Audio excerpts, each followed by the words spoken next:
Hello and welcome. Good afternoon. Good afternoon, honored guests and friends. Welcome to the 65th Annual Jane Addams Children's Book Award ceremony. Our award is presented annually to excellent quality children's books that engage young readers in thinking about peace, social justice, global community, and equity for all people.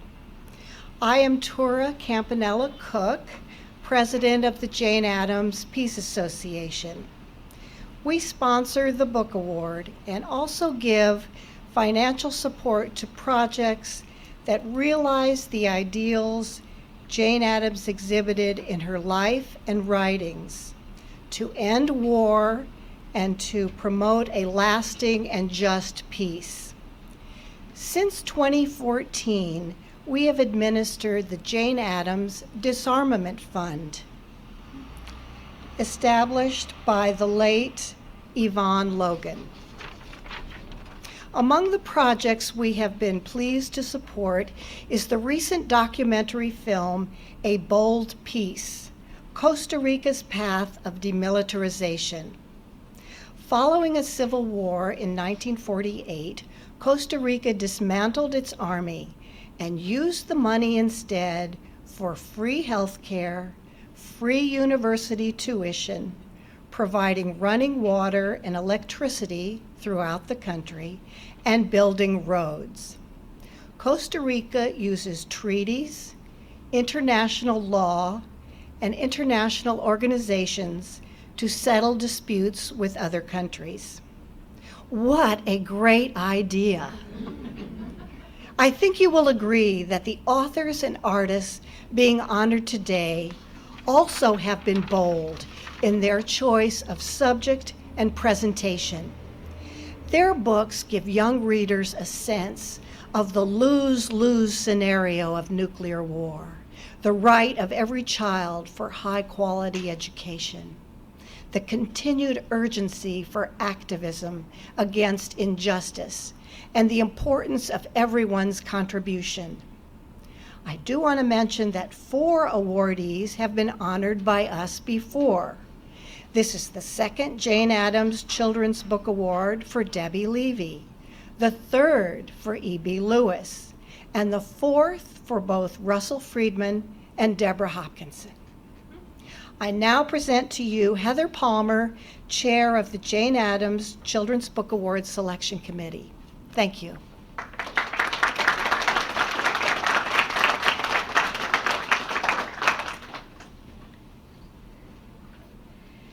Good afternoon, and welcome to each and every one of you.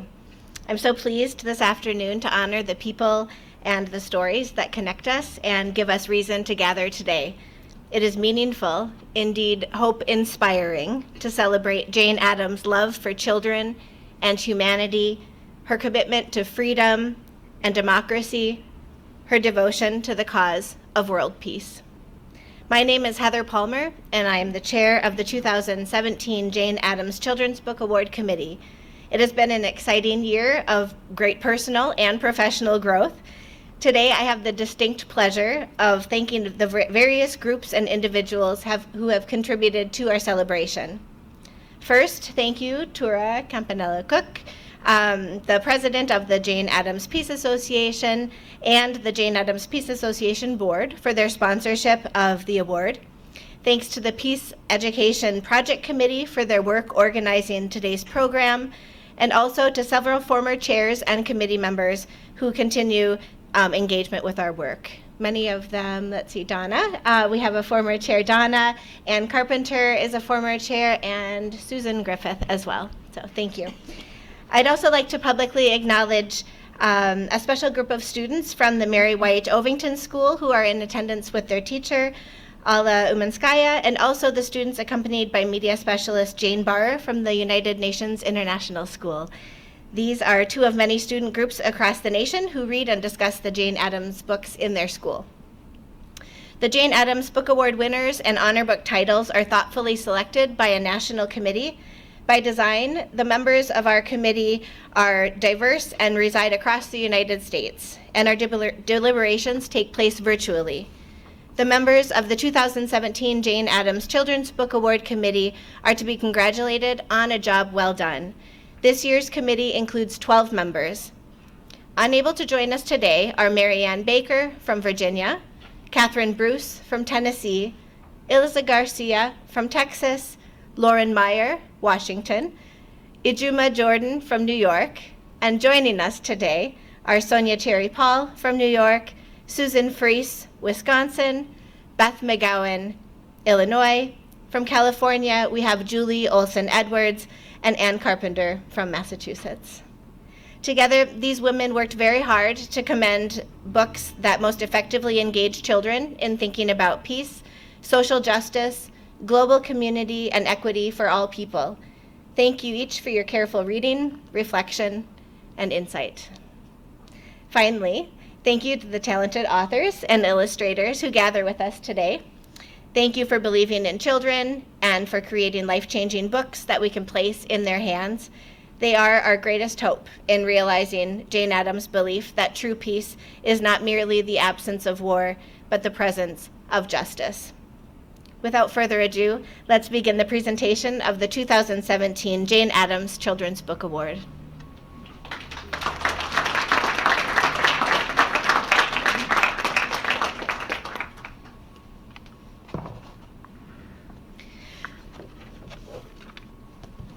The First Step, How One Girl Put Segregation on Trial, was written by Susan E. Goodman, illustrated by E.B. Lewis, and published by Bloomsbury.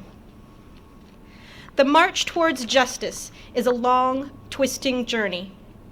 The truth of these words is brought to life with lush illustrations and moving text in the story of Sarah Roberts, a young black girl living in Boston in 1847. Denied a place at the local segregated school because she was not white, her parents fought back. It was the first American court case fighting segregation. It was the first case where an African-American lawyer argued in front of a state Supreme Court. It was the first time an African-American lawyer and white lawyer worked as a team in court. And it was the first of many civil rights court cases that was lost. It would have been easy to stop there, to give up hope, to acknowledge that now was not the time for change. But Sarah's family was not ready to stop. They could not give up hope.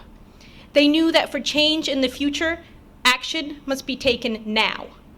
Petitions were made, speeches were circulated, newspaper articles were written. People were talking, and the people could not be ignored forever. In 1855, Boston became the first major American city to officially integrate its schools. It would be another 100 years before the same could be said of the country as a whole. As the book so powerfully puts it, the march towards justice may take 3 steps forward, 1 step back. It may slow to a standstill, waiting for a better time. But in the end, the march cannot be stopped. For showcasing how every step, no matter how tiny, brings us forward. For emphasizing that even apparent setbacks continue to reverberate and lead to change. And for doing so with compelling prose and beautifully evocative illustrations, the committee is pleased to present the Jane Addams Children's Book Award Honor Citation in the category of Books for Younger Children to Susan E. Goodman and E.B. Lewis.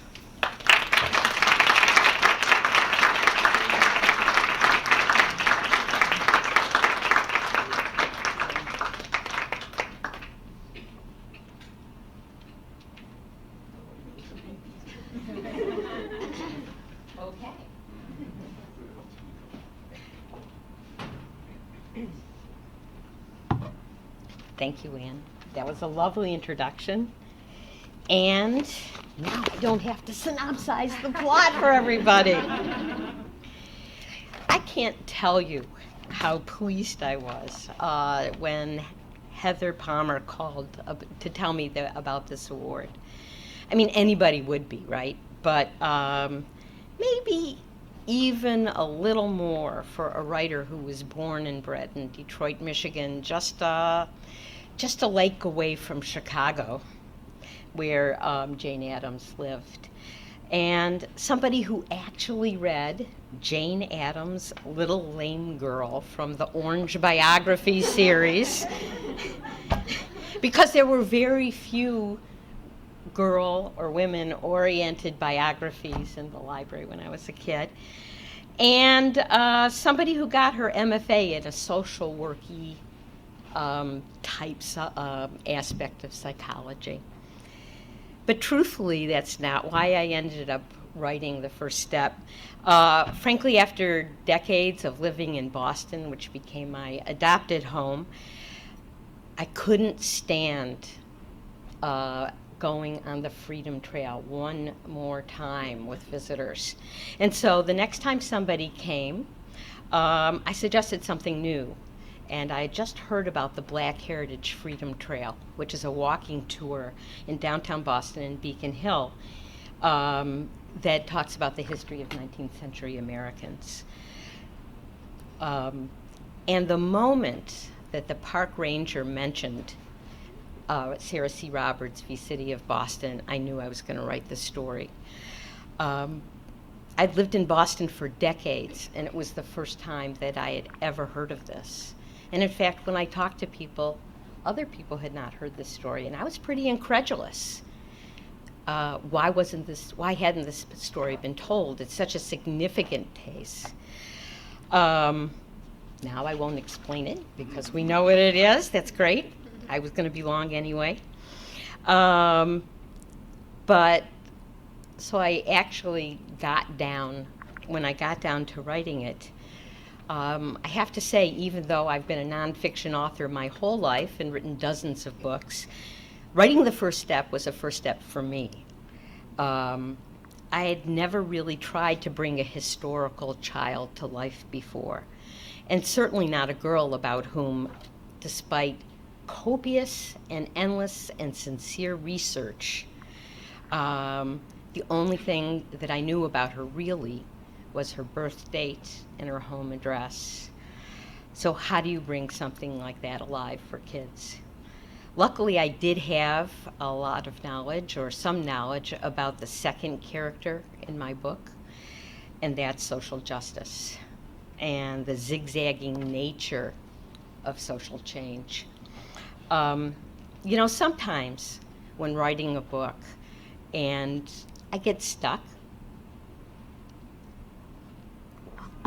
because I'm trying to explain something a little bit difficult to kids. And so I try to simplify it, and maybe it's still not going to be clear, and I try again and again, stripping it down to its core. And if I'm lucky, in that process, I find a new way to understand something I thought I knew. So imagine writing a timeline of the history of integration for your back matter. My editor is here, and she'll know that each one has to be just a second long, one sentence long, because there's no more room on the 48 pages. And you do this, and you strip these amazing events, assassinations, revolts, demonstrations, victories, decisions in court, down. And as you read them, one line at a time, you see them all very starkly. And what happened to me is I realized that I was looking at all the incremental steps made by people on both sides, each side fighting for what they thought was right. And one side makes enough gains so that the other one starts to mobilize and fight back. And it just becomes this tug of war and this war of tugs where each side is trying to get what they believe in. And this happens again and again and again. So what did I learn? Something I think we all know a little better now than perhaps we knew even a few years ago. No victory is final, and can be taken for granted. The causes and the values that we hold dear need to be nurtured and supported and taught to our children again and again and again. So I'm so happy that the incomparable E.B. Lewis and I banded together to get this message across. Thank you.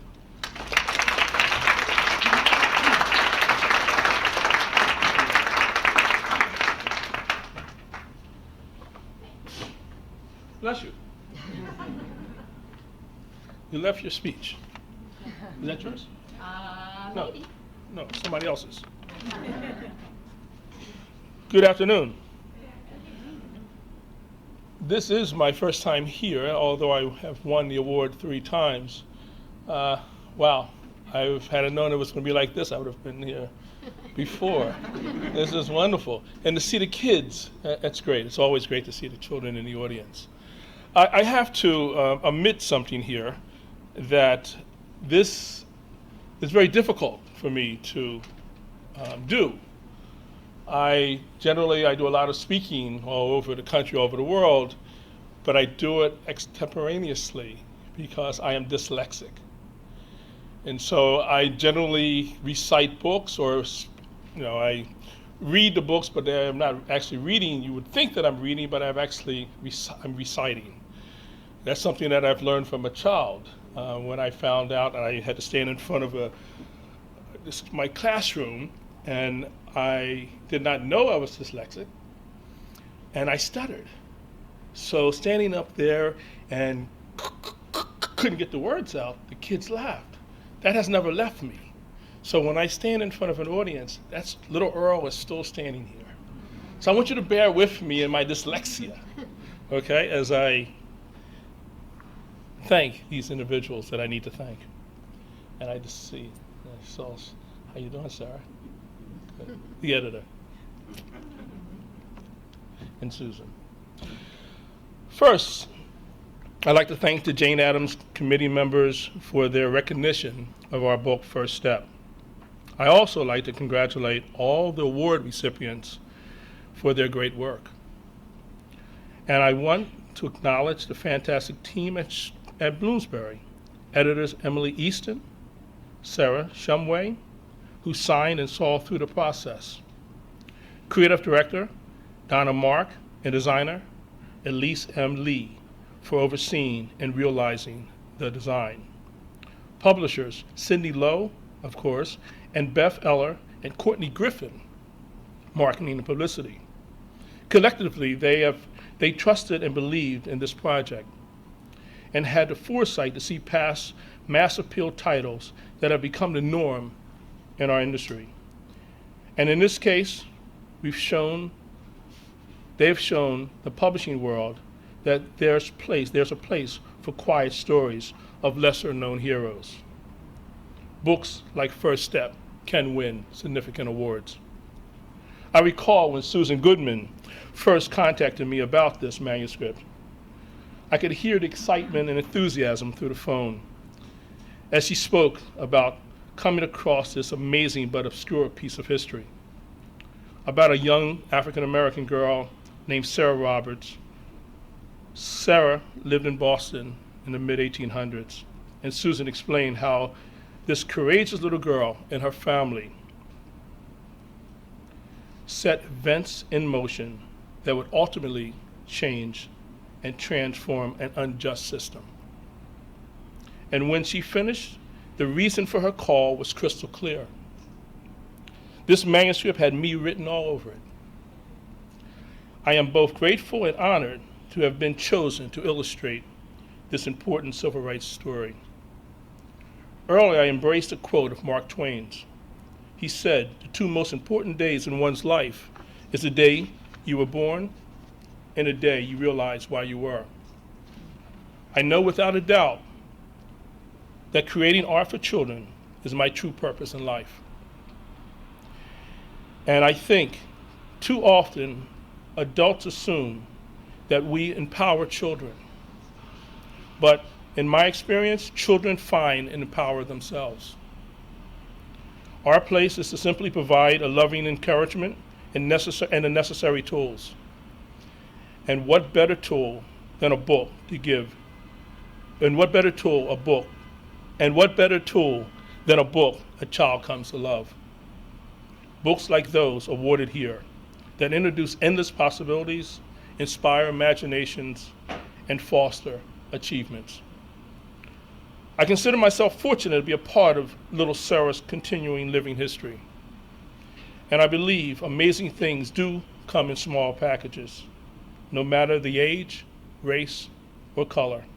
With courage and conviction, each one of us can change the world. After all, every achievement, from small to great, begins with an initial first step. Thank you.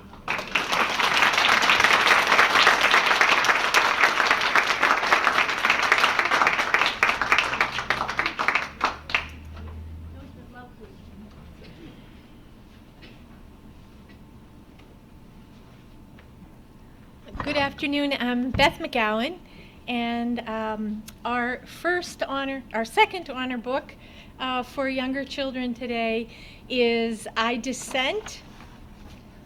Ruth Bader Ginsburg Makes Her Mark, published by Simon & Schuster Books for young readers, written by Debbie Levy and illustrated by Elizabeth Badley.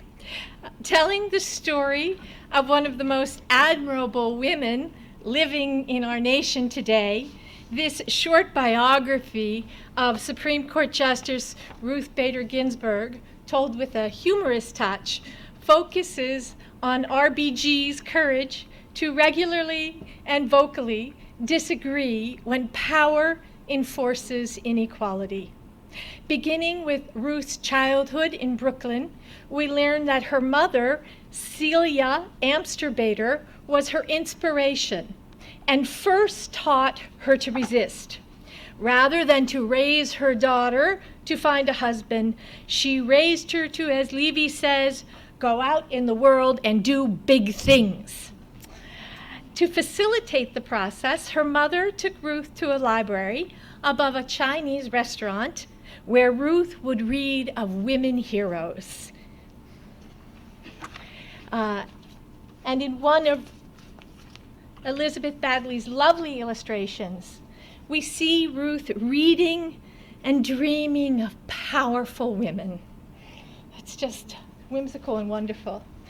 We also learn that Ruth would never forget the signs of exclusion directed at Jews, her people, or others, including Mexicans and African Americans. We see her from a young age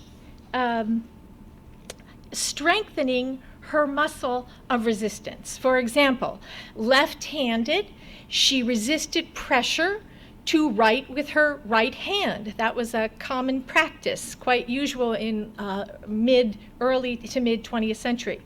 There were also other acts of resistance and persistence as well. RBG resisted domesticity. She did not want to take home economics or later learn to cook. While she did want to go to law school and practice law. And so she did. We see a woman following her desire, resisting pressure to do otherwise. And I just want to underscore that for a moment here, because while the book is I Dissent, there is also a real positive voice in here. There's also an embrace of what a woman wants to do that is underscored in the book, which is wonderful to see.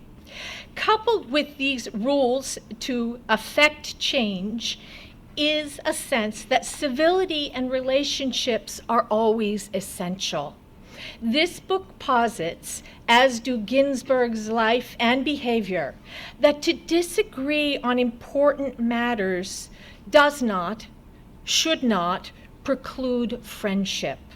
This truth is exemplified in her relationship with Antonin Scalia, the late right-wing Supreme Court Justice with whom she served for so many years. And this tolerance, while disagreeing, becomes in this picture book a central tenet of democracy and of peace. And through it all, Debbie Levy and Elizabeth Badley create a regular refrain for young people to hear, see, and internalize. And I just want to show you this here. I dissent. I disagree. I do not concur.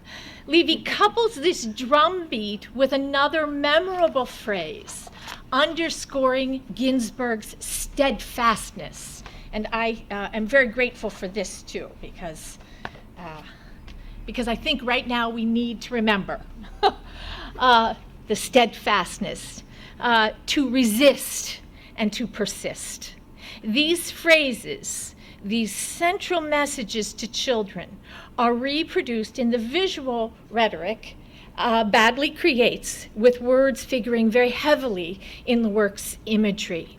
Thus, text and illustrations combine to help children remember and internalize a triple injunction for life: resist, persist, dissent. For all these reasons, we happily honor I Dissent. Ruth Bader Ginsburg makes her mark as a 2017 Jane Addams Children's Book Award honor book. Sorry. Okay.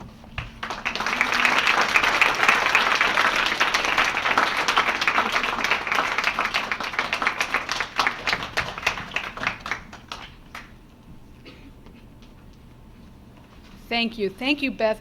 That was so fun to listen to. Oh my goodness. One of my favorite RBG quotes is displayed on the back of the book, the back of the jacket, and it is, "Fight for the things that you care about, but do it in a way that will lead others to join you." But that was not the end of her paragraph. She said that before an audience in 2015. And the next sentence isn't on the book jacket, because you can only put so many things on the back of a book. What she said next was, "One vital asset is a sense of humor. That is, if you're going to be a fighter and a leader, a sense of humor is really helpful." And I feel this very much these days. But, well, Ruth Bader Ginsburg is not on any list that I know of the funniest people, or even of the funniest Supreme Court justices. To the contrary, one study of the 2005 Supreme Court term found that only Justice Clarence Thomas beat out RBG for the title of least funny justice, a designation determined by the number of times in the official transcript of oral argument that each justice's remarks were followed by the notation laughter in brackets. And I'm afraid that Justice Thomas seemed to beat her out, mostly because in oral argument he never says anything. I am happy to report to you, though, that analysis of a more recent term turns us in an upward direction. The authors of that study, based on listening this time to more than 80 hours of oral arguments, concluded that Justice Ginsburg is, and I quote, "nearly 200% funnier than we previously thought." Well, I could have told him that. One of my favorite moments when she appeared before the Senate Judiciary Committee in 1993 for her confirmation hearings as a Supreme Court justice was when she poked fun of herself for being a person who can seem so serious that her own children kept a journal called Mommy Laughed to record the times when Mommy laughed. And earlier this year, the Justice and I did an event together at the Library of Congress for a small group of school children in Washington, D.C. I asked RBG to talk to the kids about something that's in the book, and the fact that girls at her school had to take home ec, which she did not like and which she was not good at, and the boys got to take shop. "Yes," she replied, "the boys worked with saws and they made things out of wood, and the girls made," and here she paused, "the girls made chocolate pudding." And one time, Justice Ginsburg continued, "instead of reaching for the sugar, I reached for the salt." And she concluded with impeccable comic timing that she should get more credit for, and we had to eat whatever we made. Well, we don't have RBG cracking jokes in I Dissent, but we did attempt to flavor the book with humor and fun to capture the humor and fun that is part of Ruth Bader Ginsburg. I'm so grateful to Elizabeth Badley, whose dynamic illustrations fit so well with this interpretation of the glorious RBG. And while I'm being grateful, a big thank you to Kristen Osby Hoyle, who said yes to my email proposal for this book and then proceeded quite rightly to drive me relentlessly through countless revisions of the manuscript, and then to Liz Kostner, who took over to get the book into readers' hands after Kristen decided that her new baby was too adorable to leave at home, even for RBG and Simon & Schuster's sake. Finally, I was at an event in February when RBG had occasion to address what makes America great. Her words, what makes America great? She didn't say great again. She identified two principles, quote, the right to speak one's mind, and, quote, the idea of our nation being receptive to all people. Yes, she said, and I'm quoting again here, we've had times in U.S. history when anyone who wasn't born and bred in the USA was considered an outcast. But those are our ideals, the treasured First Amendment and the notion that in our nation we are many and yet we are one, end quote. Speaking one's mind, openness to the stranger, dissent, and informed debate are not only the central messages of Ruth Bader Ginsburg's life, they're also the ideals that animate the Jane Addams Peace Association.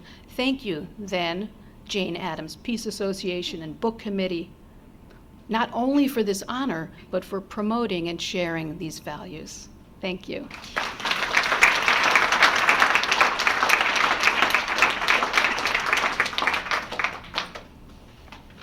Well, thanks, Debbie. That was very informative. I think every time that I see you, I learn something new about RBG. Yeah, I don't have a lot to add to her personality. I mostly just want to thank people today. Of course, the Jane Addams Peace Association for bestowing I Dissent with this honor. To say I'm humbled to be in the company of these other books is an understatement for sure. Also, thank you to our editor, Kristen Osby, who's here today, and the rest of the team at Simon & Schuster for bringing me in. This is my first picture book, so taking a risk on me for sure to work on this book. And of course, Debbie, for writing this unique, thought-provoking version of Ruth Bader Ginsburg's story. She's lived a wonderful life and continues to do so, and there's so many paths you could take, but I think this one was just great, and it was a perfect match for the two of us, like you said. So over 2 years ago, Kristen contacted me to see if I would be interested in illustrating a book called I Dissent. I think it had a title. But I think I only got to the words Ruth Bader before I was like, yes, I must illustrate this book. How could you not?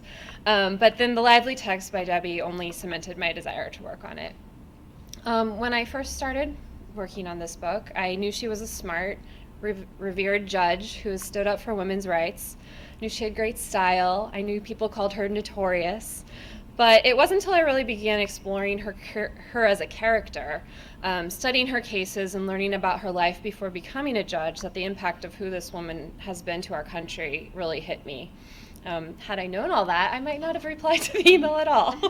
Might have been too intimidated.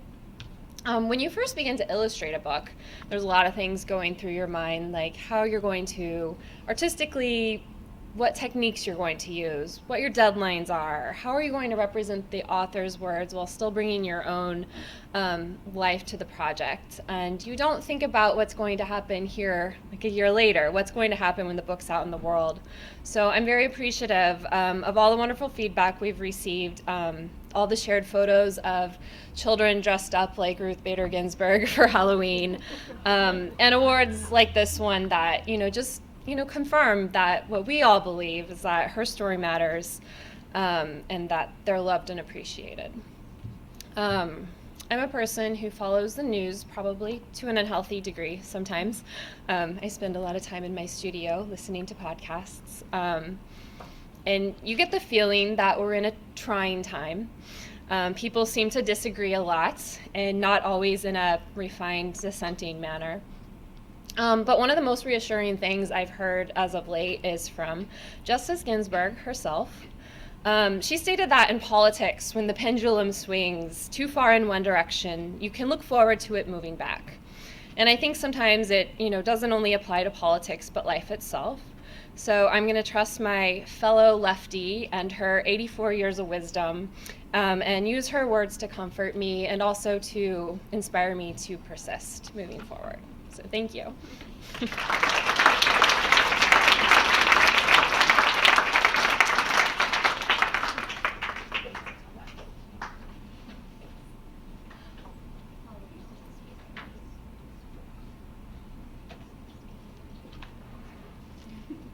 Hi, my name is Janice Mateo Toledo, and I'm going to be presenting the Jane Addams Children's Book Award for Older Readers, the honor book.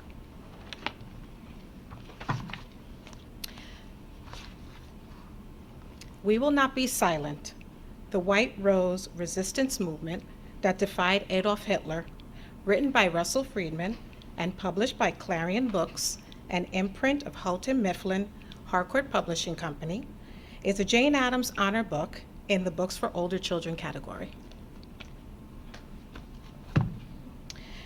Russell Friedman writes, "The year was 1942, and World War II was in its third year. Leaflets began to appear mysteriously in mailboxes all over Nazi Germany. A person could not be too careful. Anyone caught with a seditious leaflet was marked as an enemy of the state and could land in a concentration camp, or worse. Neatly typed documents headed with leaflets of the White Rose assailed the Nazi dictatorship as evil, denounced Adolf Hitler as a liar and a blasphemer, and called on the German people to rise up and overthrow the Nazi regime. But who was the White Rose?" Russell Friedman expertly utilizes eloquent prose, first-hand accounts, and carefully curated black and white images to transport the reader to a time when German citizens were disappearing, when rumors of death camps were swirling, and when speaking out in public would warrant a visit from the Gestapo.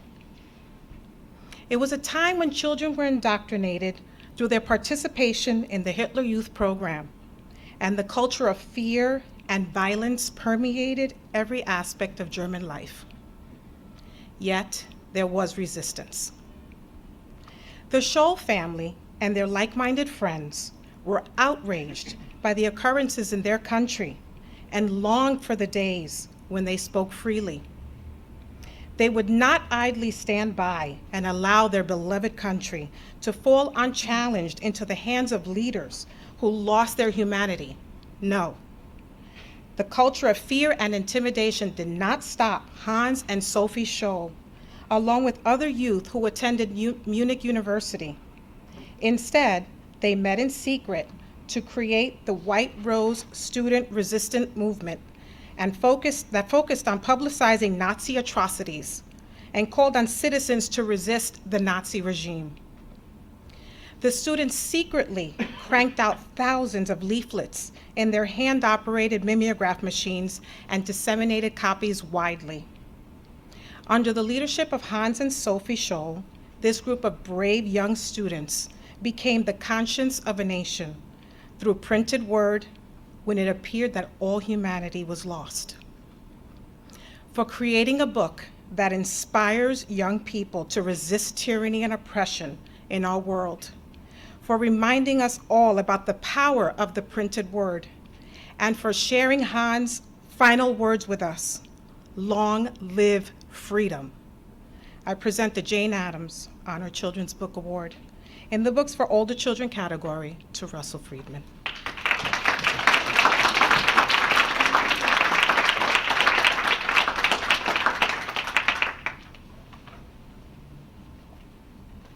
Good afternoon. I'm not Russell Friedman. I'm Dinah Stevenson. I'm editor-at-large at Clarion Books, and I am Russell's editor. Both Russell and I are sorry that he was not able to be here in person. It's an advantage for me because I get to talk about him. Here are the remarks that he prepared for me to deliver on his behalf. While the young heroes of my book were risking their lives, secretly circulating anti-Nazi leaflets, I was a Jewish boy growing up in the cozy security of my San Francisco home. Years later, I became aware that if fate had placed me in Germany during those war years, I would most likely have perished in a death camp. As a writer, I wanted to add my voice to the massive body of work on the Holocaust without simply repeating what was already in print. I was searching for a story that would convey a redeeming theme of hope and human decency amidst the ruins of history. The White Rose student activists who inspired my book offer a model of behavior that all can admire, but few can emulate. They show us what is possible in human affairs, not what is expected. A 16-year-old visitor to the White Rose Museum wrote, quote, "Their example makes me wonder whether people in our generation now would stand up for something they feel is right." End quote. As long as some young people are committed to their ideals and willing to stand up for them, there is hope for positive change. I have been invited to speak briefly from my perspective as Russell's editor. I'll begin by saying you probably know that Russell Friedman has written a lot of books and received a long list of honors and awards. Since I began working with him, his books have been honored with the Seibert Nonfiction Medal, a Seibert Honor, a National Humanities Medal, the Laura Ingalls Wilder Award, and a place on the short list for the prestigious Kirkus Prize, not to mention the wonderful honor we're celebrating today. If you ask him his advice on achieving such spectacular results, he replies, quote, "Apply the seat of the pants to the chair every morning." When Russell was asked whether the subject matter of his books might be too tough for young people, he had this to say, quote, "When I published my first books in the early 1960s, children were still being shielded from the real world to a far greater extent than they are today. Today, we have the freedom and the responsibility to write about a great deal more. We can recognize life's complexities and ambiguities. We can encourage children to ask questions," end quote. For the writer who, quote, "wants to encourage children's idealism and shield them from cynicism, and yet still give them forthright history," end quote, navigating difficult subjects presents a significant challenge. Forthright history, accurate history, requires that the complexity and ambiguity of events and issues be confronted, examined, and clarified. Russell is confident that young people can understand complex subjects and that their curiosity leads them to look for answers and explanations. Some answers and explanations may make some people uncomfortable. As I see it, sometimes the significance of the factual material can be made clear only by including the upsetting parts. In Russell Friedman's work, tough information is neither sensationalized nor exploited for shock value. It's included in the service of the story and of the truth. Personally, I believe that a responsible author respects the historical record and respects the young reader's intellectual development. Also, that clarifying history for readers of any age is a powerful antidote to misinformation. Sad to say, at least from my perspective, denying history has become increasingly prevalent, gaining currency if it's done often enough and loudly enough. So I leave you with the question that we'll all answer in our own way. Is it better for our next generation to be faced with potentially upsetting aspects of history, or for them to grow up not knowing that these things ever happened? I want to thank Heather and the members of her committee for inviting me to represent Russell Friedman at this ceremony and for their excellent taste in books. Thank you.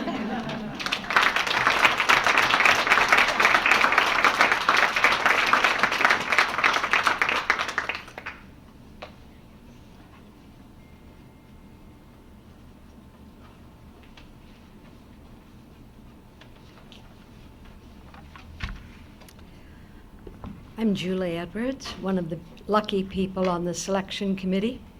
And I have to add, this is my last year on the committee, and it has been such a joy reading so many rich, wonderful books filled with such important truths. And what a wonderful time to be alive and reading when these books are being written. I'm telling you about Wolf Hollow, written by Lauren Walk, published by Dutton Children's Books, an imprint of Dutton Random House. It is a beautifully written, compelling coming-of-age novel set in rural World War II Pennsylvania.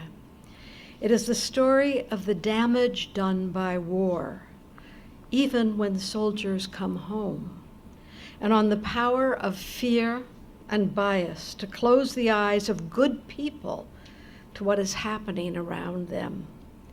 It's a journey of a young girl discovering her own moral compass and deep courage.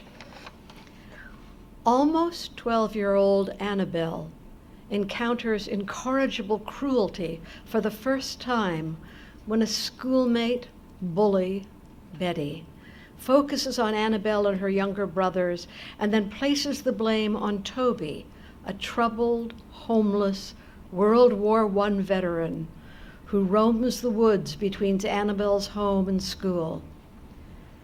As false accusations take hold of the town, Annabelle's awareness of the world's unfairness grows, and step by step leads her to act according to her deep sense of moral responsibility.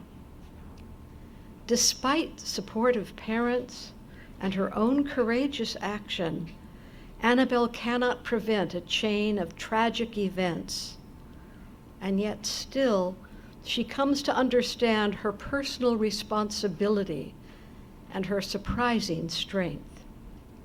These are Annabelle's words. At times, I was so confused that I felt like the stem of a pinwheel surrounded by whir and clatter. But through that whole unsettling time, I knew it simply would not do to hide in the barn with a book and an apple and let the events of the world plunge forward without me.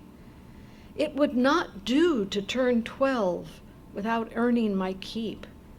And by that I meant my place, my small authority, the possibility that what I did would amount to something. The year I turned 12, I learned that what I said and what I did mattered. In recognition of the beauty of the language, the power of this deeply powerful story, and the deep importance of the message for all of us in these troubled times we now live in, the Jane Addams Children's Book Award Committee has selected Wolf Hollow for the Honor Award for Older Readers.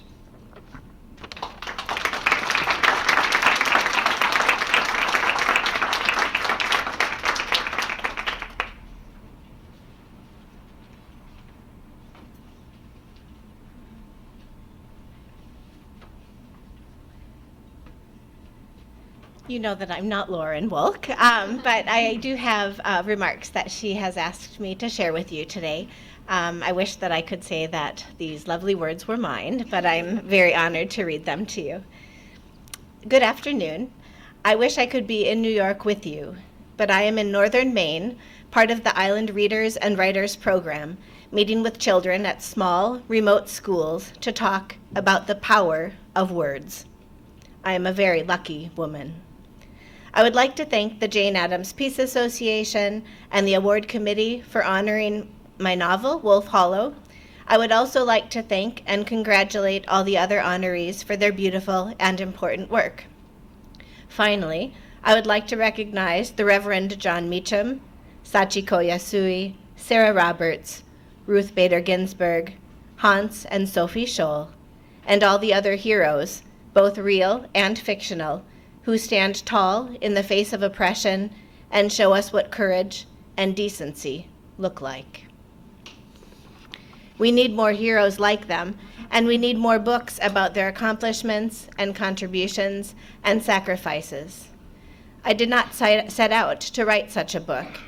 I didn't sit down at my desk and decide to effectively engage children in thinking about peace, social justice, global community, and equality for all people. I sat down to write a story about a girl named Annabelle and what she would do to protect an innocent man from a terrible bully. In the process of writing her story, I also tried to honor my mother, the farm where she grew up, and people who look after each other and stand up for each other despite the risk. But mostly, I just wrote a story. People ask me how I was able to convey what it feels like to be small and powerless. I give them two answers.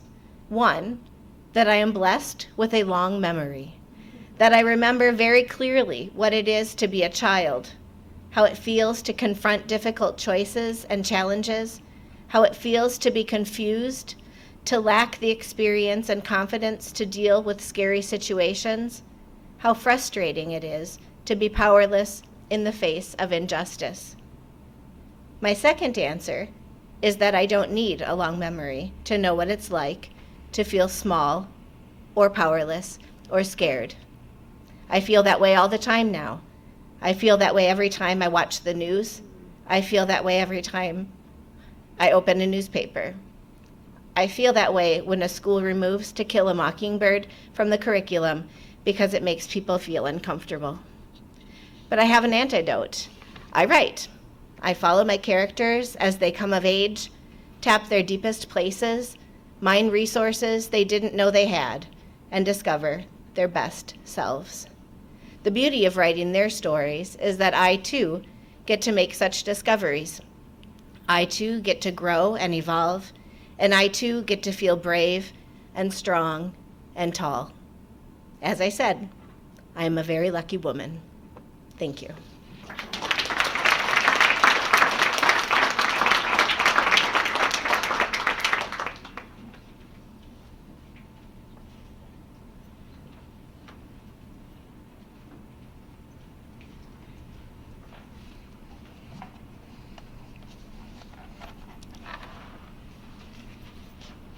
Steamboat School, inspired by a true story, St. Louis, Missouri, 1848. The winner in the Books for Younger Children category is written by Deborah Hopkinson, illustrated by Rob Husband, and published by Disney Jump at the Sun, an imprint of Disney Book Group. We make our own light here, Reverend John Meacham proclaims. His statement is a powerful metaphor that Deborah Hopkinson and Ron Husband extend across this poignant picture book to juxtapose the oppression of African Americans with their resilience, determination, ingenuity, and activism.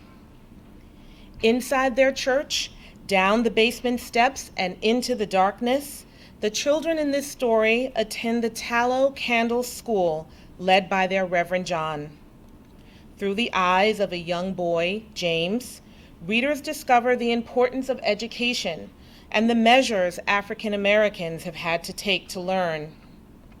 By candlelight, James and his peers learn about Reverend John's life and the injustices he has endured as a slave and even after he earned enough money to buy his freedom. James names the essential qualities he and his peers soon see in Reverend John.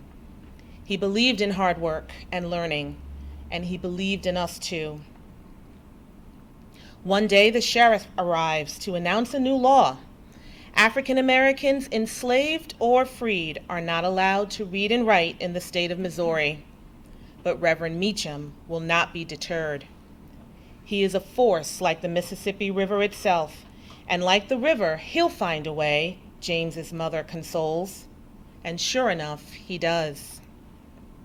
A steamboat, built by Reverend Meacham and anchored in the middle of the Mississippi River, becomes the location for the new Freedom School.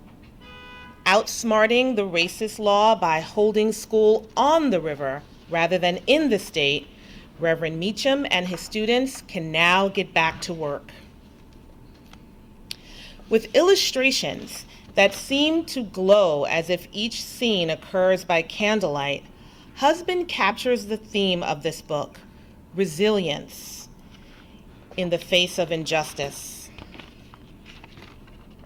Detailed sepia tones are accented by selective uses of red and blue. The illustrations invite readers to ponder about the symbolic colors of our nation that represent freedom and the myriad ways in which, for African Americans, this has been denied. Husband's expressive illustrations and Hopkinson's lyrical writing work in tandem to spotlight the struggle for justice and the indomitable resolve of Reverend John Meacham. For creating a book that invites children to consider how people, especially young people, can break cycles of fear and respond creatively, nonviolently, and humanely to injustice and conflict, it is with great pleasure that we present the Jane Addams Children's Book Award in the Books for Younger Children category to author Deborah Hopkinson and illustrator Ron Husband.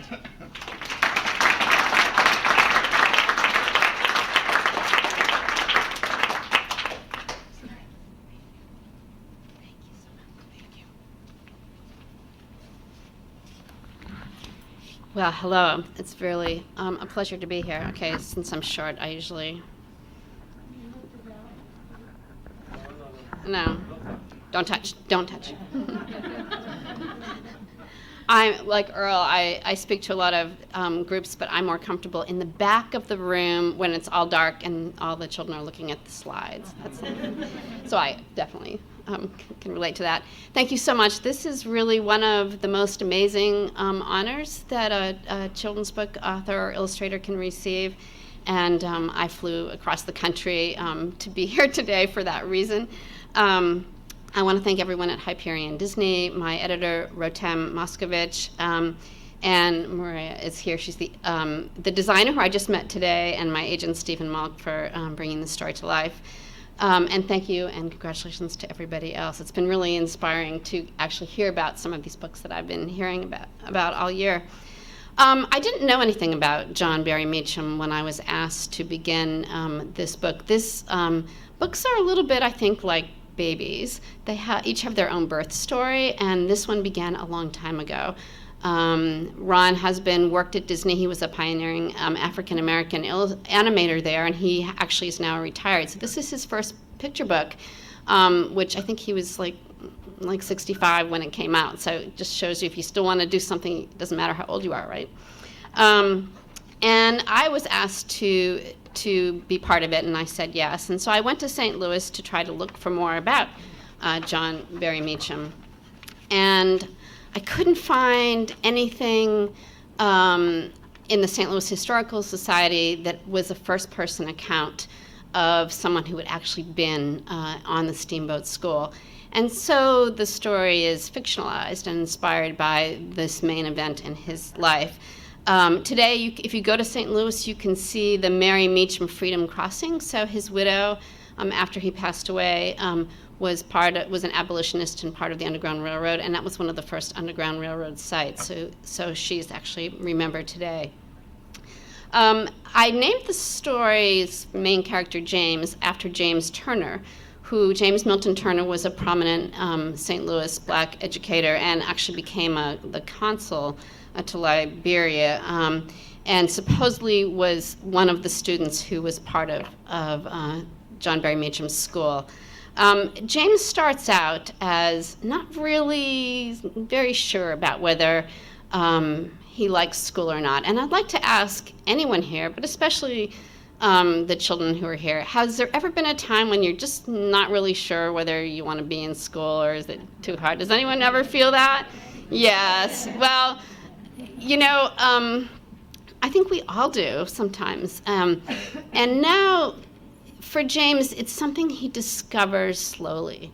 That something he didn't think very much about became a very important part of him.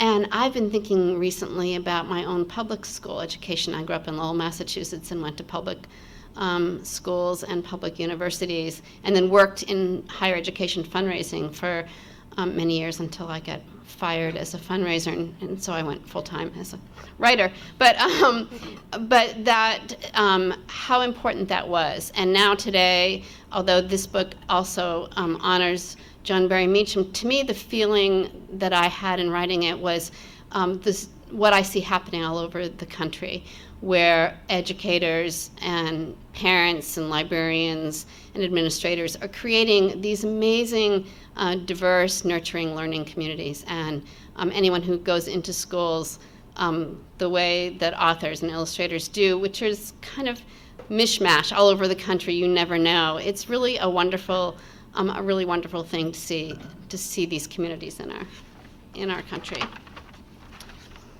Moving the school to a steamboat was a quiet but significant form of protest.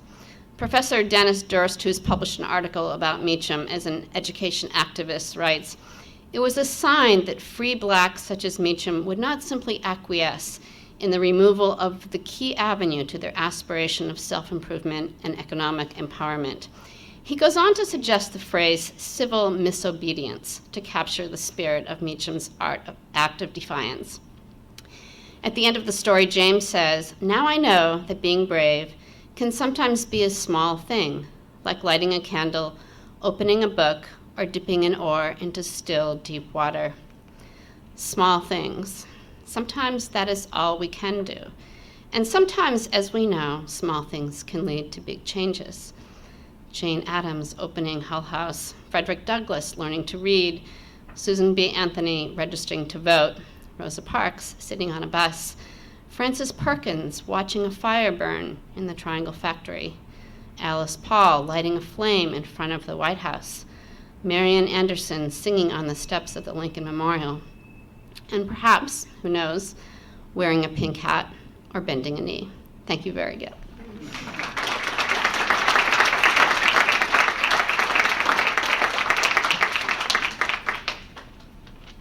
Hi, I'm also not Run husband. My name is Maria Elias, and I'm proudly the book designer of Steamboat School. And I'm going a little off script here, but I don't know if people know what that role means in picture books, because I think it's a little bit hidden. But what it really means, especially in a picture book like this one, is that we look at the beautiful words and the incredible art, and we just try to make suggestions and make choices that highlight those things in the book and make you see what we see in the book, in the publishing house, why we think the book is special and why it's important. So we make choices with typography and with color that help you see what we see in this book. Ron Husband couldn't be here today, and I'm accepting this on his behalf. He wanted me to share his feelings about being honored by the committee today, so here they are. With gratitude and pride, I accept the 2017 Jane Addams Children's Book Award for illustrating Steamboat School. I want to thank the Jane Addams Committee for recognizing Steamboat School out of the thousands of titles that went to press this past year.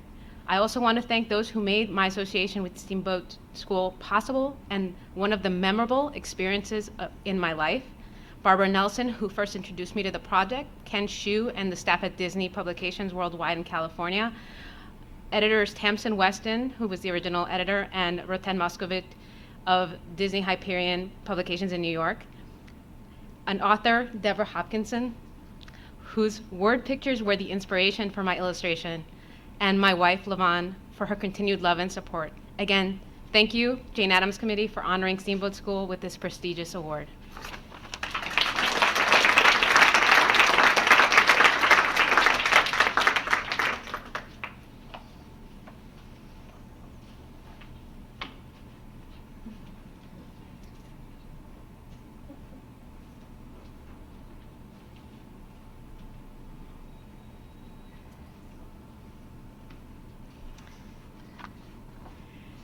Sachiko, a Nagasaki bomb survivor's story, written by Karen Stelson, and published by Carol Rhoda Books, a division of Lerner Publishing Group, is the 2017 Jane Addams Children's Book Award winner in the Books for Older Children category. Sachiko Yasui was 6 years old and playing with friends a mere half-mile from Ground Zero when the United States bombed Nagasaki. Thousands, including Sachiko's brothers, died within days of the blast, while others, including a younger sister and her father, slowly died from cancer. 50 years later, after a lifetime of isolation and silence directly related to her status as Hibakusha, Sachiko comes to a turning point. Drawing strength from her personal teachers of peace, her father, Helen Keller, Mohandas Gandhi, Martin Luther King Jr., the adult Sachiko then acts courageously, tells her own story, and works publicly to change the world. Ms. Stelson's masterful writing, thoughtful selection of quotations and of primary source photographs clearly show, rather than simply tell, what happens when violence rains down on unsuspecting, decent human beings. This documentary moves seamlessly between Japanese history and the personal story of Sachiko's family. Expertly culling from extensive interviews with Sachiko, Ms. Stelson creates a powerful testament to the importance of peace, giving Sachiko a clear, dignified voice. Ms. Stelson's work directly challenges readers to heed advice that Sachiko gives. Keep pursuing answers to these questions. What is peace? What kind of person should I be?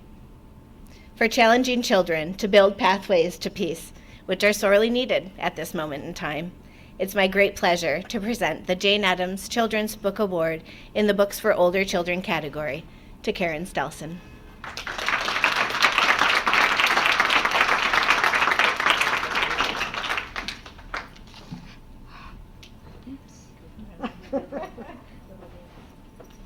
Oh my, this is just an incredible honor, and I think all of us realize what an honor this is, and congratulations to all of you on both sides.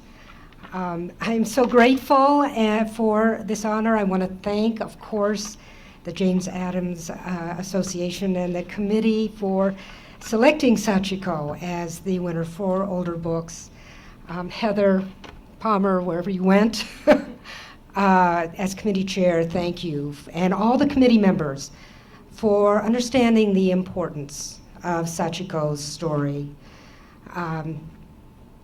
I want to thank all the young people here too. They've been sitting here for a long time. But I want to share a little bit about my experience as well writing Sachiko. Before I do, I have some, of course, a book is not written solely by yourself. I have so many people to share and to thank. Certainly number one is Sachiko Yasui for trusting me to write her story for all of us here in the United States. I also have to thank the St. Paul Nagasaki Sister City Committee, this village on both sides of the Pacific, who helped me bring Sachiko and her story and me together. I want to particularly thank Dr. Takayuki Miyanishi, who was Sachiko and my interpreter in Nagasaki, and Keiko Kawakami, who was also my interpreter in Minneapolis, where I live.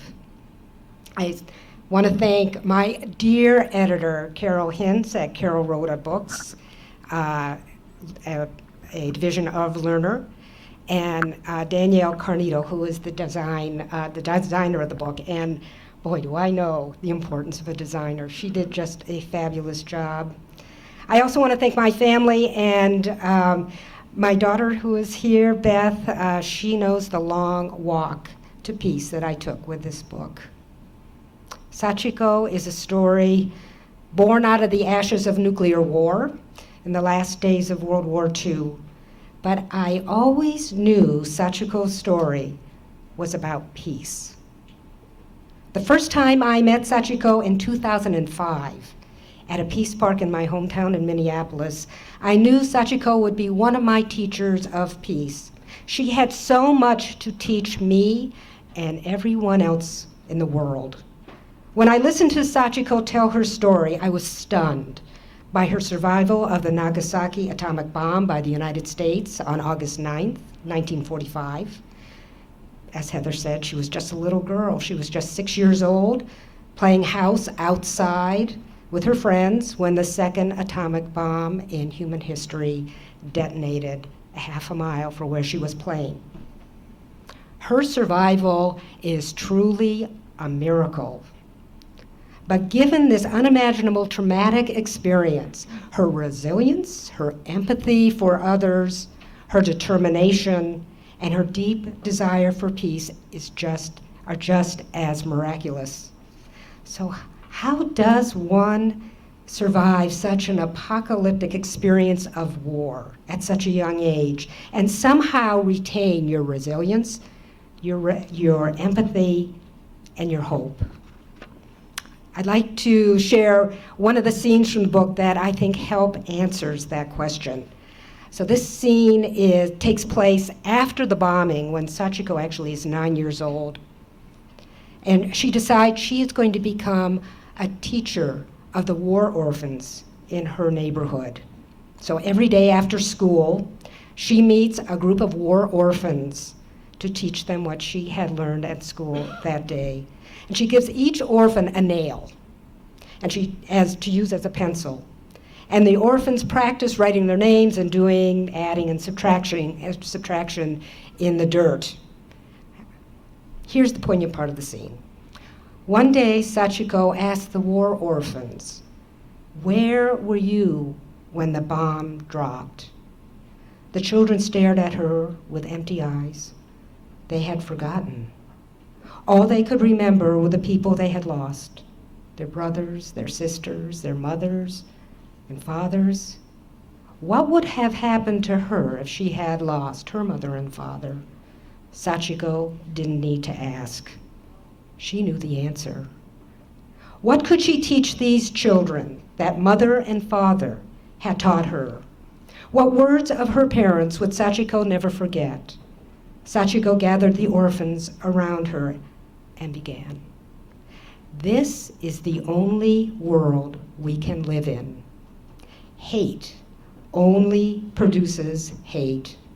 No matter what the circumstances, good or bad, keep your own mind. Never let anyone scratch your mind. Study, learn, pay attention to your teachers. Your teachers will guide you. Those words were primarily from her father, a man who never lost his humanity throughout the whole catastrophe of war and those terrible post-war years in Japan. His words give all of us a blueprint for our own pathways to peace. By the time I finished interviewing Sachiko, I realized this. If Sachiko, as a hibakusha, as an atomic bomb survivor, could find her voice for peace, if she could reach for the world's peacemakers, such as Helen Keller, Gandhi, and Martin Luther King, and study their works, if she could speak boldly for peace by telling her difficult story, then we too can study peace. We can find our voices and work for peace at home, in our schools, in our neighborhoods, the country, the world. Jane Addams, the mother of social work, first president of the Women's International League for Peace and Freedom, and the 1931 Nobel Prize winner, is credited with this quote: "True peace is not merely the absence of war, it is the presence of justice." And if that is the definition of peace, as many of us have said, then we are far from it. There's no doubt that we are living in a difficult, troubling time. But if you've been paying attention to the hot rhetoric of nuclear war coming from Pyongyang, the capital of North Korea, and Washington, D.C., this war of words is alarming. Knowing Sachiko's story makes those war of words even more frightening. But there's a ray of hope. Just this month, the international campaign to abolish nuclear weapons, ICAN, won the Nobel Peace Prize. The Nobel Peace Prize Committee recognized ICANN's role in achieving the first legally binding treaty prohibiting nuclear weapons. The treaty was signed July 17th of this year by 122 countries just across the street at the UN. I applaud the work of ICANN. I also applaud the work of the Women's International League for Peace and Freedom, the organization which Jane Addams was the first president of that organization, because the Women's International League for Peace and Freedom was on the ICANN's International Steering Committee, and they deserve a Nobel Prize too. What can we do for peace? That question can be overwhelming. So when I'm overwhelmed, I remember Sachiko, my teacher of peace, and her story. This is the only world we can live in. Hate only produces hate. No matter what the circumstances, good or bad, keep your own mind. Never let anyone scratch your mind. Study, learn, pay attention to your teachers. Your teachers will guide you. I also remember this.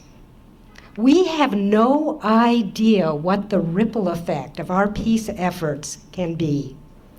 We have to trust that no matter how small, we really can make a difference, that what we do matters.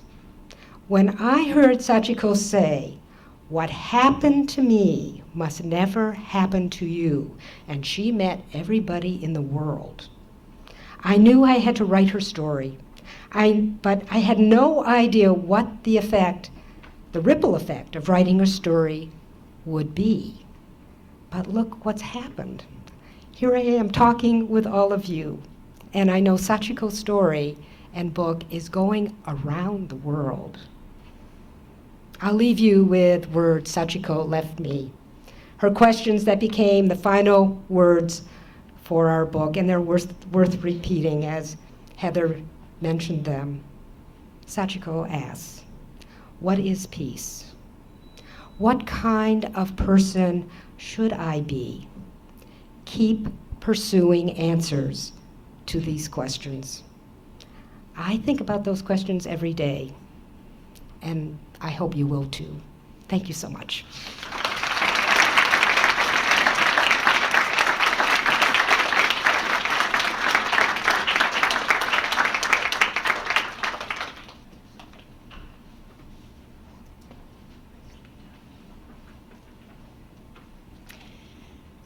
Well, thank you, everyone here. And how about one more round of applause for everybody, their books and their thoughts today.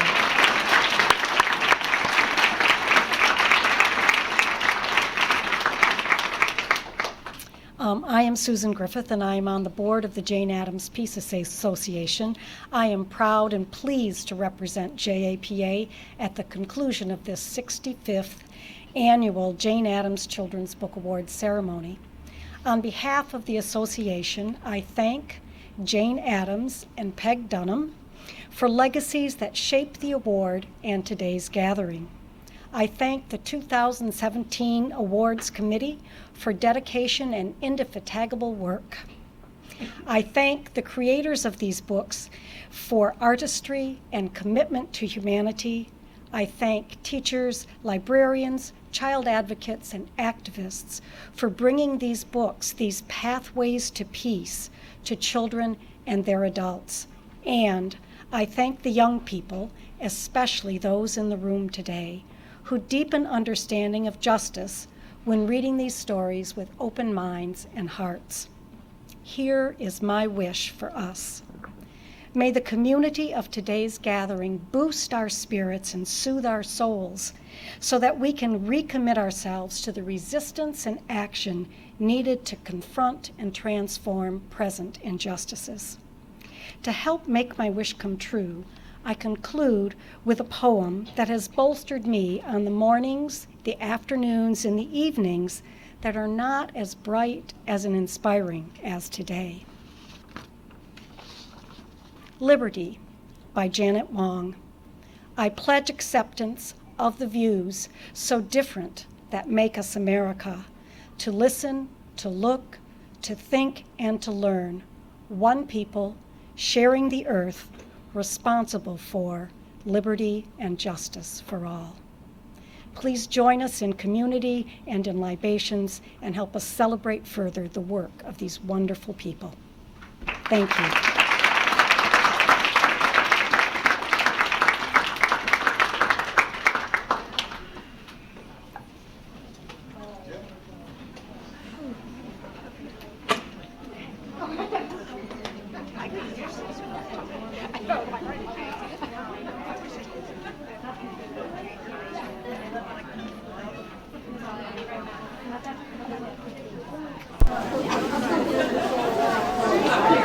Thank you.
everything.